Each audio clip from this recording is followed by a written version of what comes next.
ನಾನು ಅದೇ ವಿಷಯ ಮಾತಾಡ್ಬೇಕು ಅಂತ ಇದ್ದೆ. ನೀವ್ ಹೇಳ್ದಾಗೆ ನಮ್ಮಿಬ್ರ ಸಂತೋಷದ ಸಮ್ಮಿಲನ ನಮ್ ಪ್ರೇಮ ಆಗ್ಬೇಕೇ ಹೊರತು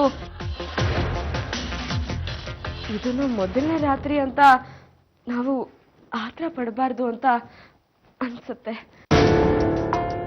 ನಮ್ಮಿಬ್ರ ಹೃದಯದಲ್ಲೂ ಬೆಟ್ಟದಷ್ಟು ಪ್ರೀತಿ ಇದ್ರು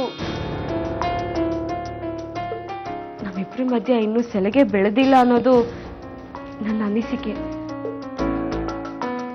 ಆ ಸಲಿಗೆ ಬೆಳೆಯೋ ತನಕ ಈ ಕೋಣೆ ನಮ್ಮನ್ನ ಒಂದು ಮಾಡಿದ್ರು ನಾವು ಒಂದಾಗೋದು ಬೇಡ ಅಂತ.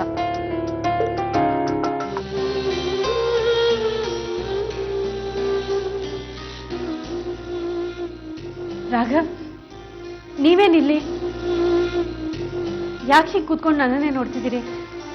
ಅಟ್ಲೀಸ್ಟ್ ಬಂದವರು ನನ್ನನ್ನು ಎಬ್ಬಿಸ್ಬೇಕು ತಾನೆ? ಹೇಗೆ ಎಬ್ಬಿಸ್ಲಿಕ್ಕಿರ್ತಿ?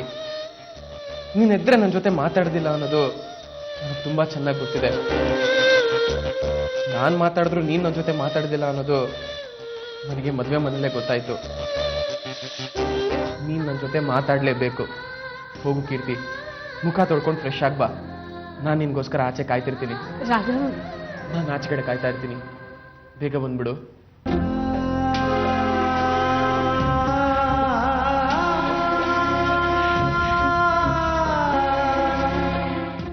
ಯಾರು ಅಂತ ಗೊತ್ತಾಗ್ಲಿಲ್ಲ. ಇವರು ಟ್ರಾವೆಲ್ ಏಜೆಂಟ್.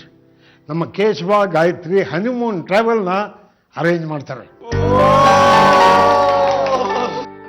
ಅಂತೂ ಹೇಳಿದ ಸಮಯಕ್ಕೆ ಬಂದ್ಬಿಟ್ಟು ಸರ್. ಇದೇ ನಮ್ಮ ಫ್ಯಾಮಿಲಿ ನೋಡಿ.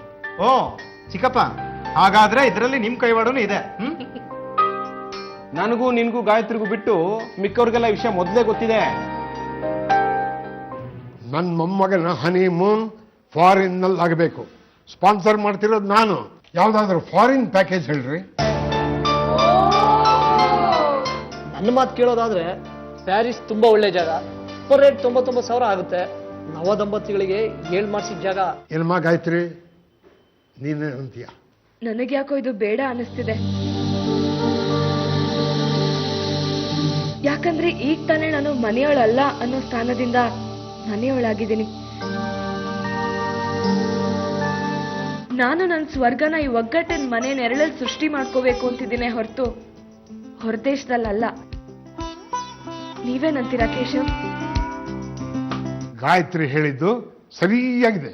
ಈ ಮನೆನೇ ನಂದನವನ ಅಂತ ತಿಳ್ಕೊಂಡಿರೋ ಇಂಥ ಸೊಸೆ ನಮಗ್ ಸಿಕ್ಕಿರೋದು ನಿಜವಾಗ್ಲೂ ನಮ್ಮ ಅದೃಷ್ಟ. ವರ್ಷದ ಒಳಗಡೆ ಈ ನಂದನವನದಲ್ಲಿ ಆಟ ಆಡೋದಕ್ಕೆ ಒಬ್ಬ ತುಂಟ ಕೃಷ್ಣ ಬಂದಾಗ್ಲೇ ಅದೃಷ್ಟ ಡಬಲ್ ಆಗೋದು. ಏನಮ್ಮ ಇದು? ಏನ್ ನಡೀತಾ ಇದೆ ಈ ಮನೇಲಿ? ಅಪ್ಪ, ನಿಮ್ಗೆ ಒಳ್ಳೆ ಅವಕಾಶ ಬರುತ್ತೆ. ಆ ಅವಕಾಶನ ನೀನೇ ಉಪಯೋಗಿಸ್ಕೊಂಡೆ. ನಿಮ್ಮ ಮಗಳ ಮದುವೆ ಮಾಡ್ತೀನಿ ಅಂತ ಆಸೆ ಹುಟ್ಟಿಸ್ತೇನೆ. ಕಡೆ ಮದುವೆನೂ ನೀನೇ. ದಯವಿಟ್ಟು ನನ್ನ ಕ್ಷಮಿಸ್ಬಿಡಿ ಅಂಕಲ್. ಕೊನೆ ತನಕ ನಾನು ಸಿಕ್ಕಾಪಟ್ಟೆ ಟ್ರೈ ಮಾಡಿದೆ, ಆದ್ರೆ ನನ್ನ ಕೈಲಿ ಆಗ್ಲಿಲ್ಲ.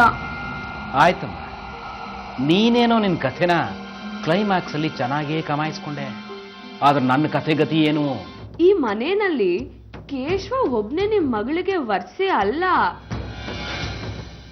ರಾಘವನು ಇದ್ದಾನೆ ಅನ್ನೋದನ್ನ ಮರಿಬೇಡಿ.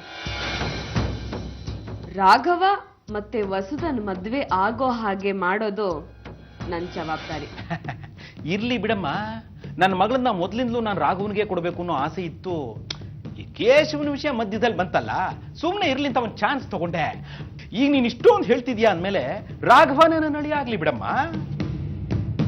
ಏ ಕೀರ್ತಿ, ಎಲ್ಲಿಗೆ ಹೊರಟೆ? ಏನು ರಾಘವ್ ಬಂದ ಅಂತ ಖುಷಿ ಖುಷಿಲೇ ಹೊರಟ್ಬಿಟ್ಟಿಯಲ್ಲ? ಅವನ ಹತ್ರ ಏನ್ ಹೇಳ್ತೀಯ? ಏನ್ ಮಾತಾಡ್ತೀಯ? ಇಷ್ಟು ದಿನ ನೀನ್ ಎಲ್ಲಿದ್ದೆ ಅಂತ ಕೇಳ್ತಾನೆ. ನಿನ್ ಹತ್ರ ಉತ್ತರ ಇದೆಯಾ?